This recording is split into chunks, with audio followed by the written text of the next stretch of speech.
ಮೇಲೆ ಈ ದೇಶದ ಅರ್ಥ ಅಲ್ಲ, ರಾಜಕೀಯ ವ್ಯವಸ್ಥೆಯನ್ನು ಮಾಡುವಂಥದ್ದು ರಾಜಕೀಯ ವ್ಯವಸ್ಥೆ ಬಂದೇ ಬರ್ತದೆ. ಒಬ್ಬರು ಹೇಳಿದ್ದಲ್ಲ ಈ ನೇಚರದವರು ಅಂತೇಳಿ ಜೈ ನಾರಾಯಣ ವ್ಯಾಸ್ ಅವ್ರ ತಮ್ಮ ಇಂಟರ್ವ್ಯೂ ಸಂದರ್ಶನದ ಉದ್ದಕ್ಕೂ ಕೊಡ್ತಾ ಹೋದರು. ಅವ್ರು ಕೊಟ್ಟಂತಹ ವಿವರಣೆ ನೋಡಿದಾಗ ಹೌದಪ್ಪ ಇದು ಅನ್ನಿಸ್ತದ. ಯಾಕಂದ್ರೆ ಅವ್ರು ಯಾರನ್ನು ಮಿತ್ರರನ್ನ ಇವತ್ತು ರಾಣಿ ಆಗಿರ್ಬೋದು, ಅತ್ಯಂತ ಆತ್ಮೀಯ ಅವ್ರನ್ನ ಬಿಟ್ಟುಕೊಡೋದಿಲ್ಲ, ವೈರಿಯಾಗಿದ್ದಂಥವ್ರು ಸಹಿತ ಮೊದಲು ಬಿಟ್ಟುಕೊಡೋದಿಲ್ಲ ಅನ್ನುವಂಥದ್ದು. ಹೀಗಾಗಿ ಇವತ್ತು ಅವರು ಏನಪ್ಪ ಅಂದ್ರೆ ಮೋದಿ ಅವರಿಗೆ ಮಾಡ್ತಾ ಇರೋದು ಒಂದೇ ಉದ್ದೇಶ, ಡಿಲಿಮಿಟೇಷನ್. ಅದು ನೆಪ ಮಾತ್ರ.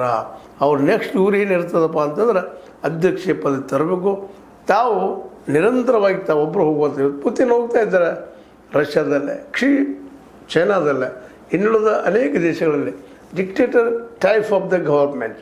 ಅದಕ್ಕೆ ನಾವು ಅಧ್ಯಕ್ಷೀಯ ಪದ್ಧತಿ ಅಂತ ಹೇಳ್ತೀವಿ. ಅಮೆರಿಕದಲ್ಲಿ ಅಧ್ಯಕ್ಷೀಯ ಪದ್ಧತಿ ಇದೆ, ಇಲ್ಲಂತಲ್ಲ. ಅದರಲ್ಲಿ 2 ಮನೆಗಳಿದ್ದಾವೆ ಅಲ್ಲೇ, ಅಲ್ಲೇ ಸೆನೆಟ್ ಅದ, ಹೌಸ್ ಆಫ್ ಕಾಮನ್ಸ್ ಅದ. ಕಾಮನ್ಸ್ ಅಂತ ಇಂಗ್ಲೆಂಡದಲ್ಲಿ ಅದ. ಇವುಗಳ ಮೂಲಕ ಆಯ್ಕೆ ಆಗುವಂಥದ್ದು 2 ಮನೆಗಳು ಇದ್ದಾವೆ ಅಲ್ಲಿ. ಆದರೆ ಅಲ್ಲೇ ಡಿಕ್ಟೇಟರ್ ಆಗಲಿಕ್ಕೆ ಅವಕಾಶ ಇಲ್ಲ.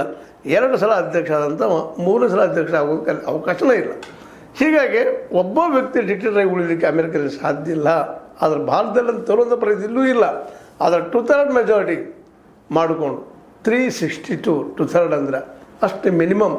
ಅದಕ್ಕಾಗಿಯೇ ಅವರು ಈ ಹಿಂದಿನ ಚುನಾವಣೆಯಲ್ಲೇ 2024 ಚುನಾವಣೆಯಲ್ಲೇ 400 ಪಾರ್ ಅಂತ ಹೇಳಿದರು. ಅಂದರೆ ಇಡೀ ಸಂವಿಧಾನವನ್ನು ಬದಲು ಮಾಡುವಂಥ ಒಂದು ಗುರಿ.